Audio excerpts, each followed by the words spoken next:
నమస్కారం అండి. ముందుగా మాకు అండగా నిలిచిన అందరికీ ధన్యవాదాలు తెలుపుతున్నామండి. నేను డాక్టర్ ప్రియాంక ఫాదర్ని. నా పేరు వెంకటేష్ అండి. వాస్తవానికి మేము హైదరాబాద్ నుంచి హుటాహుటిని ఇక్కడికి రావడానికి కారణం ఏంటంటే అమ్మాయి పరిస్థితి క్రిటికల్ గా ఉంది. మేము ఇప్పటి వరకు కంప్లైంట్ చేసింది, పర్సనల్ గా కంప్లైంట్ చేసింది లేదు కాబట్టి కేసు ఏమైనా తప్పుదోవ పడుతుందో ఏమో, పోలీసు వాళ్ళు కరెక్ట్ గా పని చేస్తారో లేదని కొన్ని అనుమానాలు ఉన్నాయి. అందుకొరకే ఇక్కడికి వచ్చాము వాస్తవ పరిస్థితులు ఏంటో తెలుసుకోవడానికి. ముందుగా హోమ్ మినిస్టర్ అనితా మేడం గారికి, ఎస్పీ గారికి, జిల్లా కలెక్టర్ గారికి, అలాగే ఎమ్మెల్యే వాసు గారికి, తర్వాత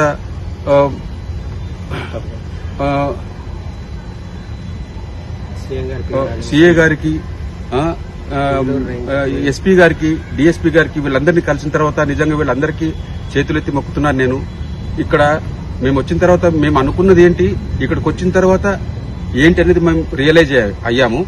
ముఖ్యంగా అనితా మేడం గారు మాటలని కొన్ని వక్రీకరించినట్టు, ఏదో ఒక ఛానల్ వక్రీకరించినట్టుగా మాకు తెలిసింది. దయచేసి మాపై దయ ఉంచి ఏ ఛానల్ వాళ్ళైనా గాని మా బాధను వ్యక్తపరుస్తున్నాము, దాన్ని రాజకీయంగా చేయొద్దండి, మాకు ఇబ్బంది కలిగించొద్దండి. మాకు న్యాయము జరుగుతుందని మీరందరూ అండగా నిలిచి చేస్తున్నది నిజంగా మాకు సంతోషము. కానీ కొన్ని విషయాలని వక్రీకరించి మళ్లీ మా మనోవేదనకి గురి అయ్యేటట్టుగా చేయొద్దండి. దయచేసి వాళ్ళకి చేతులెత్తి నమస్కారం చేస్తున్నాను. అలాగే ఇక్కడికి వచ్చిన తర్వాత ఏ పాయింట్ ఆఫ్ వ్యూలో దర్యాప్తు జరుగుతుంది, వాస్తవంగా మా అమ్మాయి క్రిటికల్ పరిస్థితిలో ఉంది, ఆమెకు ఏదన్నా జరగరాంది జరిగితే, మరణం సంభవిస్తే ఎవరైతే యాక్సిడెంట్ చేశారో వాళ్ళకి శిక్ష పడుతుందా, లేకపోతే ఇంకేమైనా ఇన్ఫ్లుయెన్స్ ఉపయోగించి తప్పించుకుంటారా అని కొన్ని సందేహాలతో మేము ఇక్కడికి వచ్చాం. వాస్తవానికి ఇక్కడికి వచ్చిన తర్వాత మాకు తెలిసింది ఏంటంటే పోలీసు వాళ్ళు చేసిన ఎంక్వైరీ పాయింట్ టు పాయింట్ వాళ్ళు చెప్పడము, ప్రతిదీ వాళ్ళు నోట్ చేసుకోవడము, ప్రతిదీ వాళ్ళు రికార్డ్ చేయడము, అలాగే ఫుటేజెస్ తీసి పెట్టడము, దాన్ని క్లియర్ గా వివరంగా మాకు అర్థమయ్యేలా చెప్పి ఏం జరుగుతుంది, ఏం చేయబోతున్నారు అదంతా విన్న తర్వాత మాకు నిజంగా సాటిస్ఫై అయింది. చాలా అద్భుతంగా వాళ్ళు ఎంక్వైరీ చేశారు. ఖచ్చితంగా అంతా కూడా తప్పించుకునే మార్గమే లేదు, అలా చేశారు.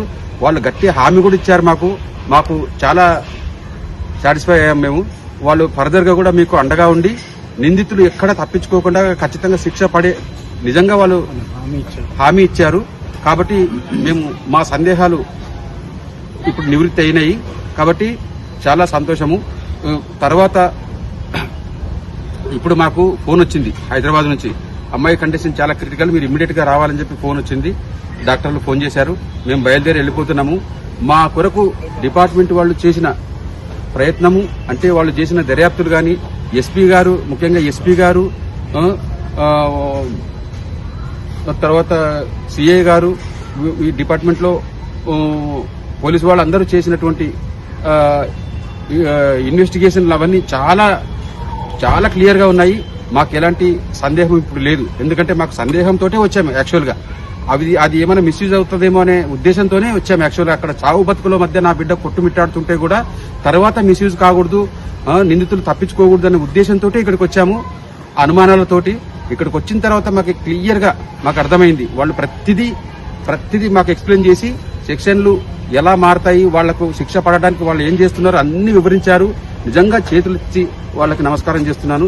మా కొరకు హృదయపూర్వకంగా నిజంగా వాళ్ళు కష్టపడి ప్రతిదీ కరెక్ట్ గా నోట్ చేశారు. మాకు చాలా సంతోషం.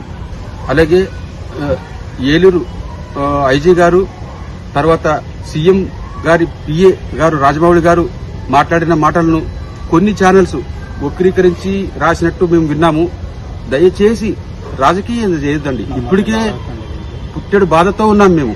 మమ్మల్ని రాజకీయాల్లోకి లాగొద్దండి దయచేసి. ఛానల్ వాళ్ళు మాకు సహకరించాలన్నప్పుడు మనస్ఫూర్తిగా సహకరించండి, మాకు న్యాయం జరిగేలా చేయండి. మీరందరూ సహకరించడం వల్లనే మాకు అన్ని విధాలుగా మాకు న్యాయం జరుగుతుంది. కాకపోతే కొంతమంది ఏదో వక్రీకరించి ఇలా మేము మొన్నటి నుంచి చూస్తున్నాం. ఒకరు చనిపోయారని, అవయవ దానాలు చేసేశారని, ఏదేదో జరిగిపోయిందని మేము చెప్పని మాటలు, మా దృష్టిలో కూడా లేని మాటలు రాసేశారు. దయచేసి తొందరపడారా రాసి మమ్మల్ని ఇబ్బంది పెట్టొద్దండి. సార్ వాళ్ళు చేసిన మాటల్ని వక్రీకరించినారని మాకు తెలిసింది ఇప్పుడే. చాలా బాధేస్తుంది. అలా చెయ్యకండి దయచేసి ప్లీజ్. మీడియా వాళ్ళు వాస్తవాన్ని అర్థం చేసుకుని మేము నిజంగా చెప్పుంటే అదే టెలికాస్ట్ చేయండి. మమ్మల్ని వేరే విధంగా బాధ పెట్టద్దండి దయచేసి.